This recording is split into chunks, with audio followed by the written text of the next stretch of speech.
Hello everyone, good morning. তোমাদের সকলকে স্বাগত মনিকা ডেলি ব্লগে। তোমরা ব্লগটি দেখতে থাকো, আশা করি তোমাদের খুব ভালো লাগবে। চলো আজকে আমি কি রান্না করবো সেটাই তোমাদের সাথে শেয়ার করব, দেখতে থাকো।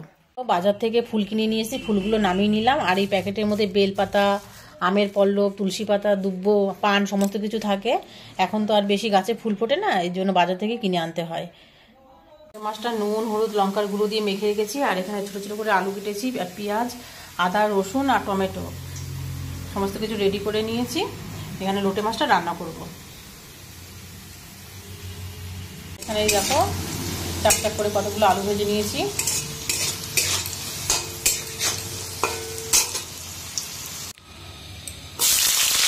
এই দেখো লোটে মাছের জন্য ছোটো ছোটো করে আলু কেটে ভেজে নিচ্ছি, কেননা আমার ছেলে লোটে মাছে আবার একটুখানি আলু না দিলে পছন্দ করে না, তাই জন্য একটু আলু দিই। এই দেখো আলুগুলো এখন লাল লাল করে ভেজে নেব।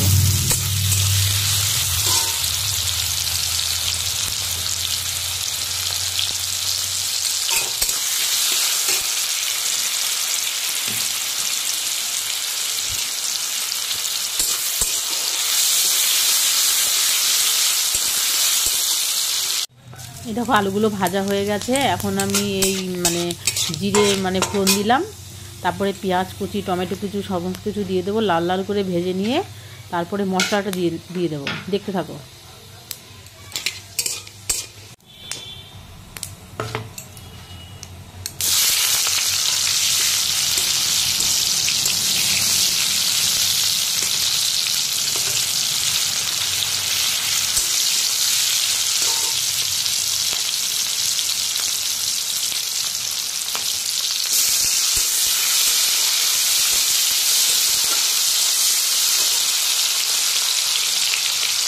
পেঁয়াজ আর টমেটোটা লাল লাল করে ভাজা হয়ে গেছে। এখন এর মধ্যে আদা বাটা, তারপরে রসুন, জিরে, কাঁচা লঙ্কা, ধনে সমস্ত কিছু দিয়ে নেড়ে চেড়ে ভালো করে কষিয়ে এর মধ্যে একটু লঙ্কার গুঁড়ো, হলুদ আর লবণ দিয়ে দেবো। তারপরে ভালো করে কষানো হয়ে গেলে তখন ওই আলু যে ভেজে রেখেছি ওই আলু ছোটো ছোটো করে সেগুলো দিয়ে দেবো। তারপরে যে মশলাটা ভালো করে কষানো হয়ে যাবে তখন লোটে মাছগুলো দিয়ে দেব।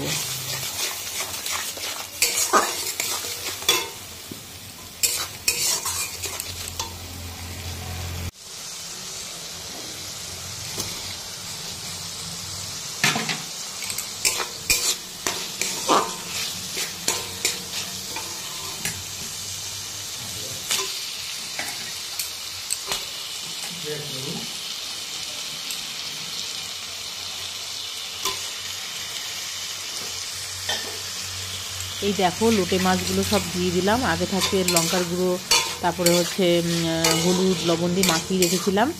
এখন মাছটা ভালো করে নেড়ে চেড়ে ঢেকে কিছুক্ষণ রান্না করে নিয়ে তারপরে দেখো ঢাকনাটা খুলে নিয়েছি। এখন কি সুন্দর মশলাগুলো থেকে তেল বেরিয়ে এসছে, আর লোটে মাছটা অনেকটাই হয়ে গেছে।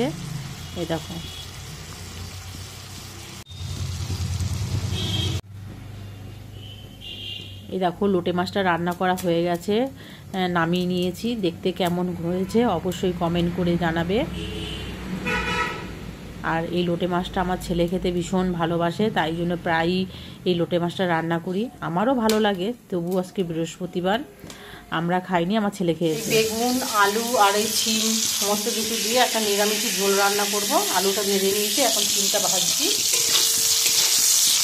আর এখানে দেখো ভাত বসিয়ে দিয়েছি। এই দেখো হাতে ফেনা চলে এসছে।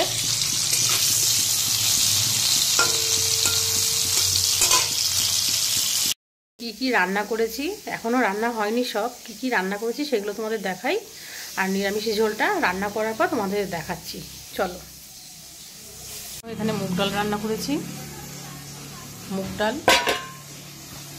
আর এখানে দেখো আলু ভাজা, আর এখানে পাঁপড় ভেজে রেখেছি। আর এখানে যে লোটে মাছ। লোটে মাছটা দেখতে কেমন হয়েছে অবশ্যই কমেন্ট করে জানাবে। ভাতটা ফুটে গেছে, আর এই দেখো চিংড়িটা ভাজবো, তারপর বেগুনটা ভাজবো, তারপরে এই নিরামিষ ঝোলটা বসিয়ে দেবো। বড়ি থাকলে ভালো হতো, বড়ি দিয়ে আলু, শিম, বেগুন দিয়ে এই নিরামিষ ঝোলটা না খেতে দারুণ হয়।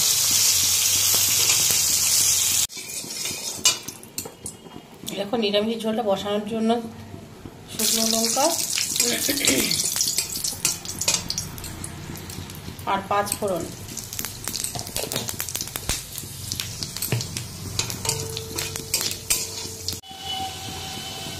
এই দেখো এখানে জিরে বাটা আর কাঁচা লঙ্কা আর একটু সর্ষে বেটে দিয়ে দিয়েছি, আর এখানে লবণ দিলাম, আর এখানে হলুদের গুঁড়ো।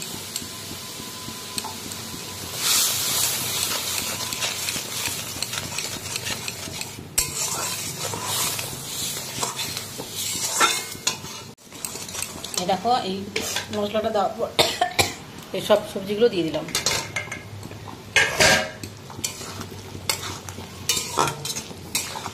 বড়ি দিলে ভালো হতো, কিন্তু দোকানে বড়ি নেই বলে দেওয়া হলো না। এই দেখো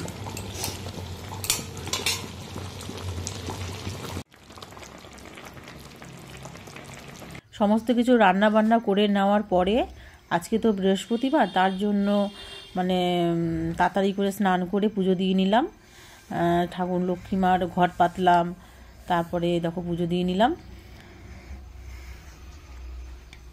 এখন সন্ধ্যা দিয়ে উঠলাম, সন্ধ্যা দেওয়া হয়ে গেছে।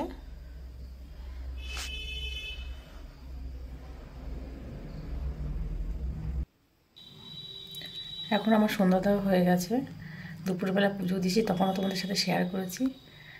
যাই হোক, ভিডিওটা যদি তোমাদের ভালো লাগে তাহলে like, comment, share and subscribe করে দিও। দেখা হচ্ছে নতুন একটা ব্লগের সাথে। টাটা।